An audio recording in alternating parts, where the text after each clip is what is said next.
all these exercises are done barefoot. If you do them with shoes, I'll come for the camera and slap you.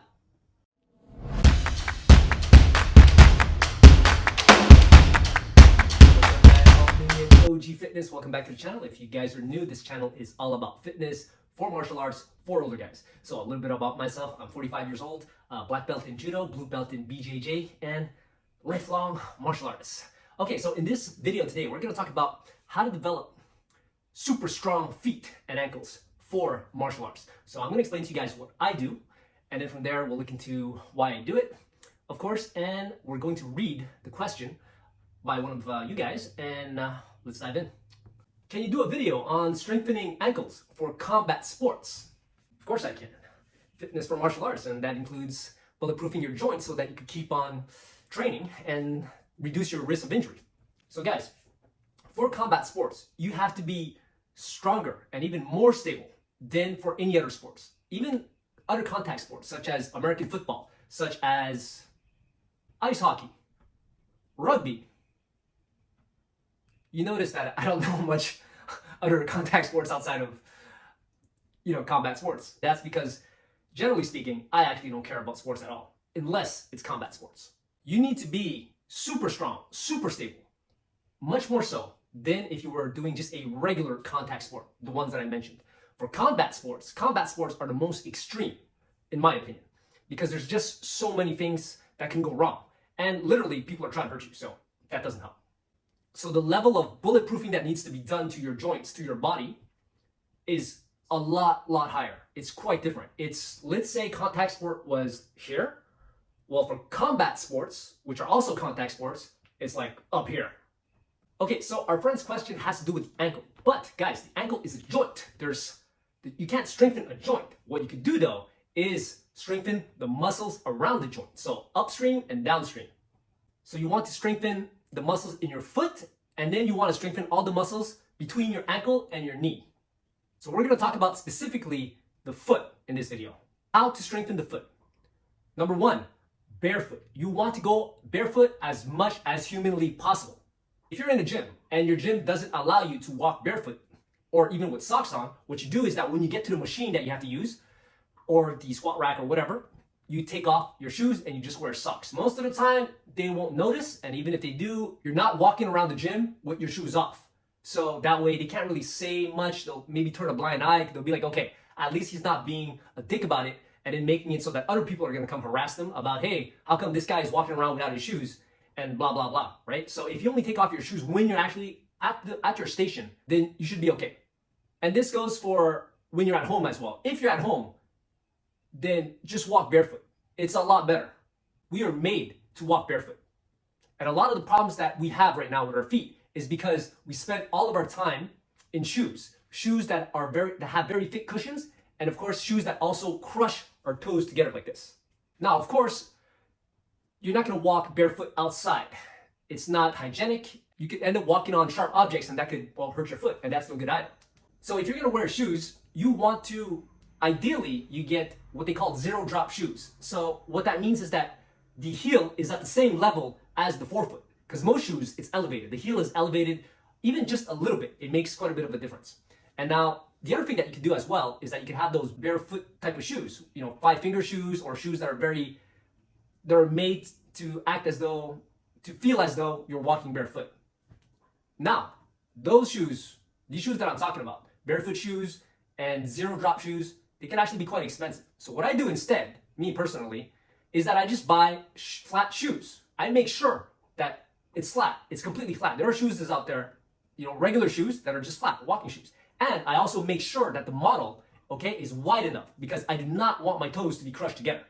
You want your foot inside your shoe where your toes are spread out reasonably well. It doesn't have to be like this, but it can't be like this, all crushed together like this. I always refer back to the 80-20% rule. What you do 80% of the time is what's important. So, and then the other 20%, whatever, doesn't matter. Wear proper shoes, flat shoes, wide enough so that your toes aren't crushed together 80% of the time. And then sometimes when you have special occasions where you have to wear dress shoes, or maybe you like to wear dress shoes for certain events, guys, walk with your feet straight. I'm telling you, this is gonna have a big impact on your lower body and your performance.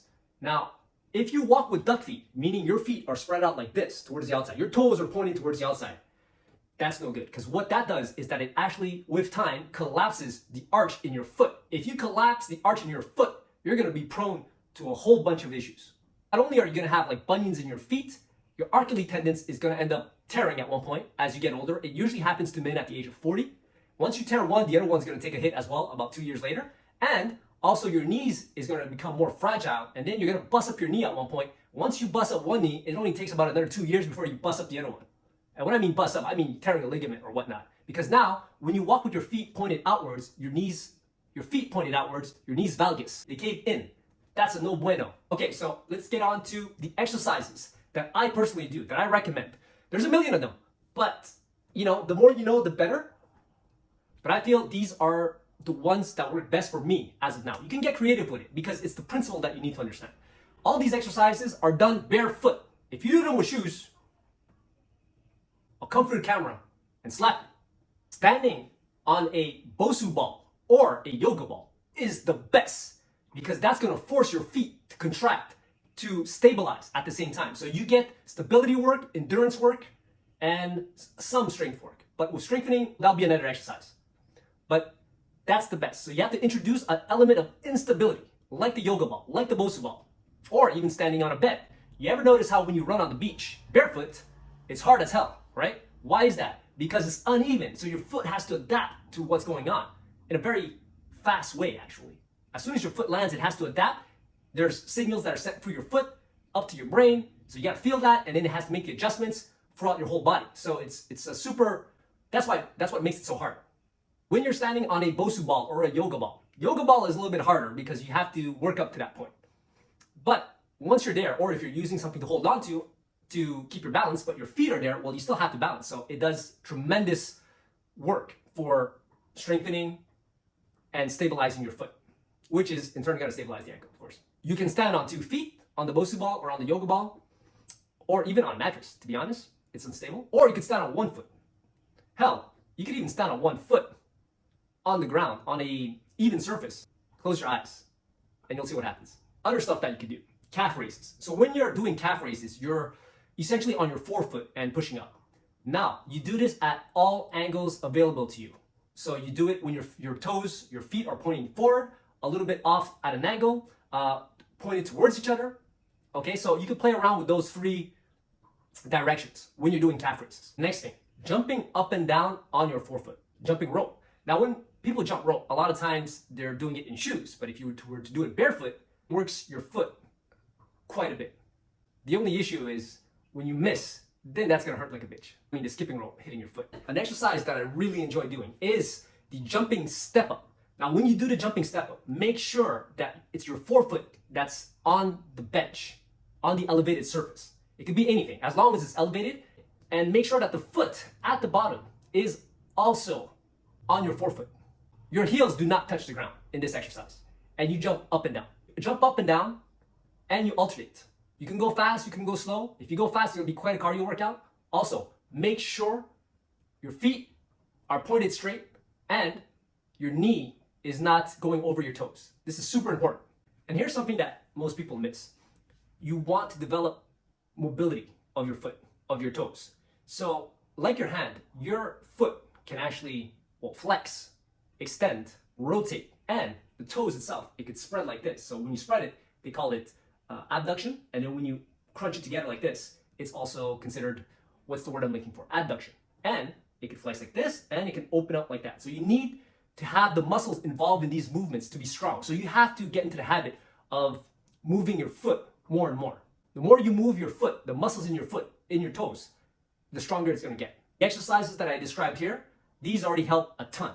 But if you wanna do supplementary exercises that are gonna be beneficial to foot health and foot strength, endurance and stability, then yes, you have to move your toes and your foot in all the ways that it can possibly move. Another thing that I do is that I like to condition my feet. Same thing as conditioning my hands, I condition my feet as well. How would you do this? Well, that's what you would use the heavy bag for. You would kick the bag. So the way you kick the bag is you kick the bag, boom, with your instep. That's one way, that's the top of your foot. Then you gotta do some side kicks there, or spinning back kicks, hit it with your heel, or you can do side kicks with the heel. Then you gotta do some kicks with the blade of your foot. So you're doing a side kick, but you're hitting the edge of your foot, the blade of your foot. Also, the inside of your foot, judo sweeps. You bang that out on the bag, judo sweep style. You don't even need a bag for this, you just need a wall. Obviously, go at it progressively. Now, all these exercises that I mentioned, along with the conditioning, should be integrated into your martial arts practice in one way or another. Either it's within the drills or after class. Then you go get a bag, or you do these exercises on their own. You spend 10 to 20 minutes and you're done. Or you can also do completely separate sessions where you work exclusively on your foot strength. I would recommend doing this sometimes on days that you're resting, your body's sore, you're a little bit tired, you don't want to go through, you just do a little bit of technique and then you focus on this, or you just focus on this. You should always be training. That's my philosophy. So that's it for this video, guys. Let me know down below what you guys do to strengthen your feet so that it can support your ankle. That's it for this one. Love you guys. Peace.